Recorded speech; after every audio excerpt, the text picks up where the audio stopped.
Welcome to the Virtual Fracture Clinic, an innovative way of managing acute orthopaedic injuries. My name is Lucy Arnott and I am an extended scope physiotherapist. The Virtual Fracture Clinic has successfully managed thousands of patients using virtual consultations and a shared care approach. Our objective is to provide you with high quality information so that you can best manage your injury and reduce the need of coming into hospital. We have designed this protocol as evidence suggests that patients typically only retain 10% of the information given to them in the traditional clinic setting. We understand that having an injury has a significant impact on your life, so I've designed this video series to explain to you the type of injury that you sustained and to guide you through your rehabilitation and management from the comfort of your own home. Hi, I'm James. I'm an orthopaedic consultant and I regularly manage patients with your type of injury. I'm here to guide you through the details of your injury, the treatment required, and give you your recovery plan. You have sustained a dislocation to your shoulder and this has been adequately relocated in the emergency department. An example of this injury is demonstrated now on the screen. This is a common injury and it will heal itself naturally with the passage of time. This normally takes approximately 6 to 12 weeks to resolve. However, pain and stiffness can be ongoing for 3 to 6 months. Because of the nature of the injury, the shoulder may always be stiff. For example, you may not reach the top cupboards or reach fully behind your back. By sticking to the exercises Lucy will demonstrate to you, you should be able to regain the functional movement that is required for day-to-day activities, but this can take up to a year. You will have been provided with a sling. This should be worn for the first 3 weeks. During this time, it can be removed regularly to perform the exercises that Lucy will go through later, as well as for washing and dressing. In the early stages of this injury, you may need to take painkillers or anti-inflammatories. Sometimes after a dislocation, it's normal to get a small patch of numbness on the outside of the shoulder. This, however, should resolve with time. Unfortunately, once you've dislocated your shoulder once, it lends itself to it happening again. This tends to be more common in younger patients.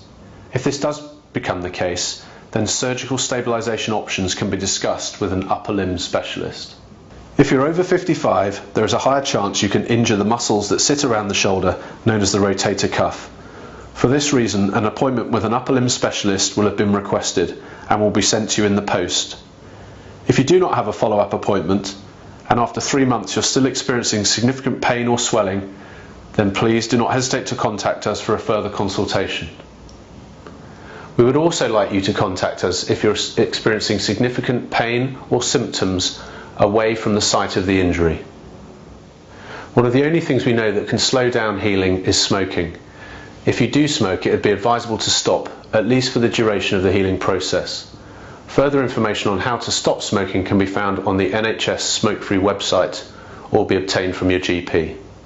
You can start driving again when you can comfortably control the car and swerve out of the way in an emergency. Obviously you can't drive if you're still in the sling. You can return to work when you feel comfortable and sports can be resumed at 6 weeks. Bear in mind though that pain and swelling can be ongoing when you resume impact activities. I'm now going to hand you back to Lucy who will guide you through your rehabilitation. We're now going to show you some simple exercises to help you to recover from your upper limb injury. The first phase of your rehabilitation is about acute pain and swelling management. An ice pack can be applied to the area that is injured, making sure that the ice pack is always wrapped in a tea towel so that there is no direct contact with your skin. We would advise to place this to the injured area for approximately 15 minutes at a time and to repeat this approximately 4 to 5 times a day. You should really try to rest the arm for the first 24 to 72 hours. The sling provided offers a good resting splint for your arm, but when you are sitting comfortably you can remove this and use a pillow to support your arm, which will give your neck some relief from not wearing the sling all the time. Sleeping in the early phases after your injury can be uncomfortable. What we suggest is to use a pillow long ways behind your arm to fully support it. You will find that this stops the arm from falling backwards and reduces pain across the front of the shoulder. This should always be done keeping your sling on.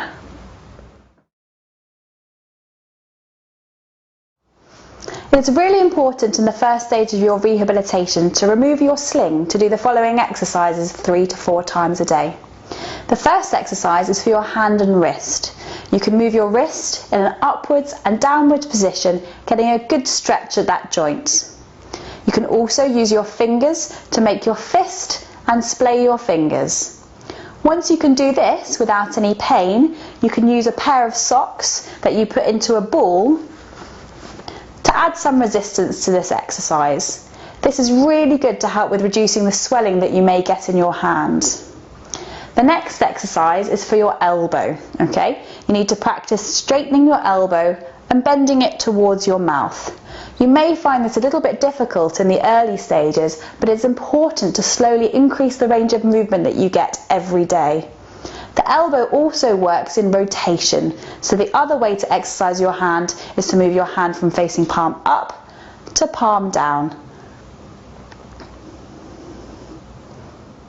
When you've been wearing a sling for a long time, it's really important to think about your posture because you naturally tend to come forward into a position of protection.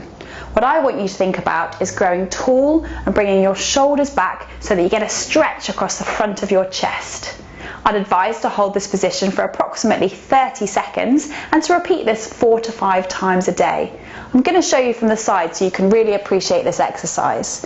You tend to be forward in this position, and I want you to grow tall and bring your shoulder blades back, holding that stretch for 30 seconds.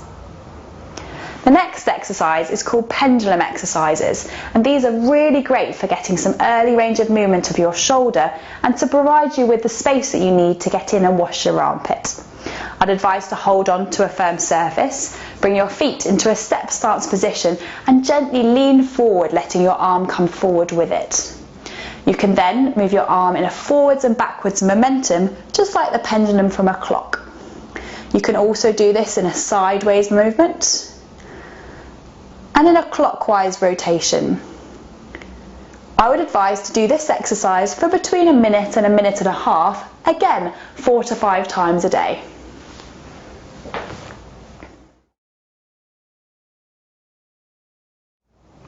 The next stage of your rehabilitation is about gently starting to move your shoulder.